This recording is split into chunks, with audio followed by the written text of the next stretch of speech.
I'm Dassah. I'm Kathy's youngest daughter. So I have a memory of Grandma from when I was real little, and we moved back and we were celebrating the holidays with Grandma and Grandpa. And I'm the youngest of the girls, but was raised with the wolves. And my brothers both got big wheel skateboards this year, and I got a baby doll.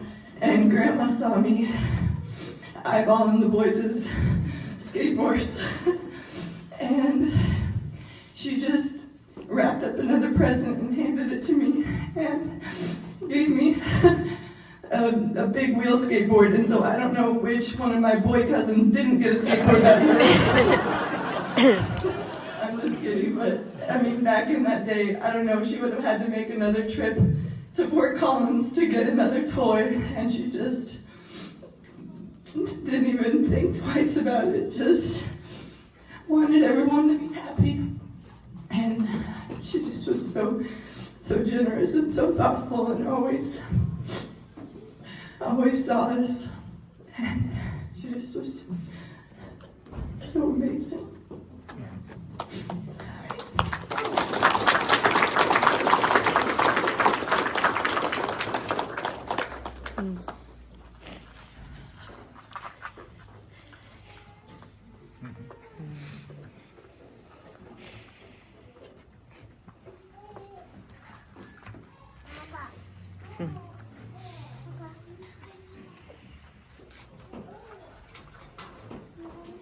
Oh, what a beauty.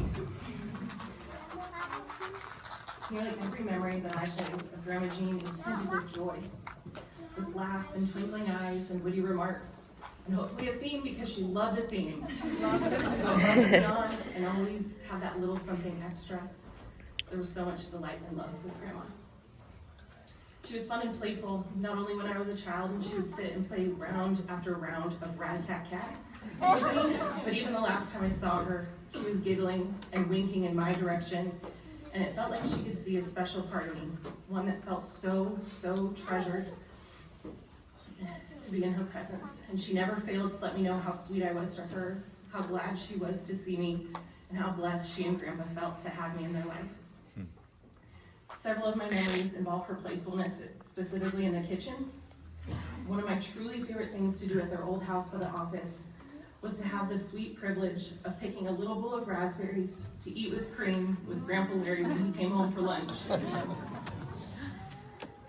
And then we would make, this is a very secret family recipe, so don't steal it. It was pear mice. It was a half of a pear with little almond ears and a licorice tail and chocolate chip eyes. And would I normally eat those things for a snack? No. But if you make it into a cute little mouse, absolutely I would.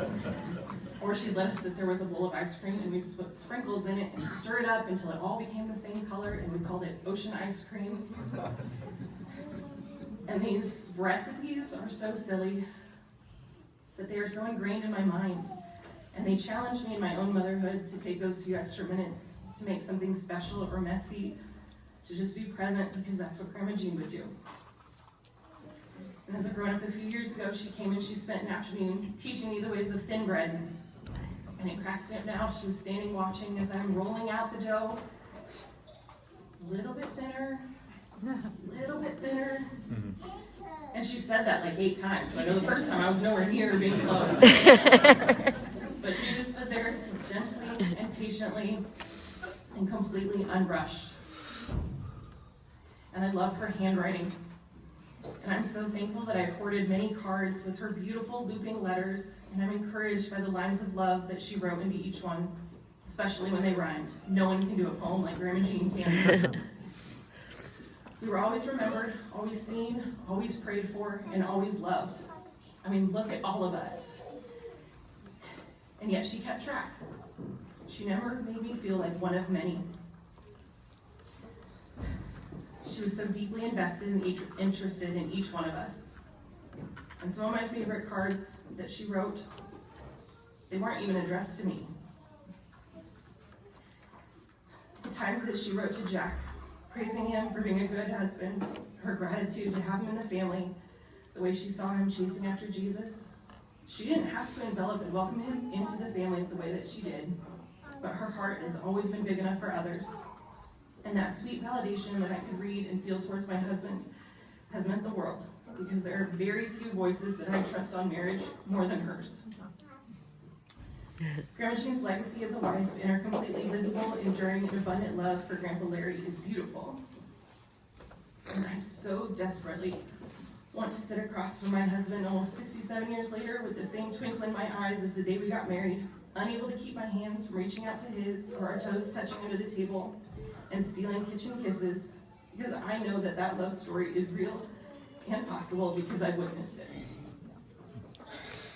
Grandma Jean and Grandpa Larry's marriage has and will continue to impact generations. And it's a heritage that I'm immensely grateful for.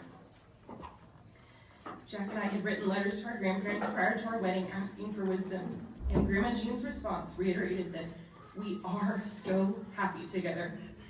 And she wrote that a verse that they refer to often is Proverbs 5:18.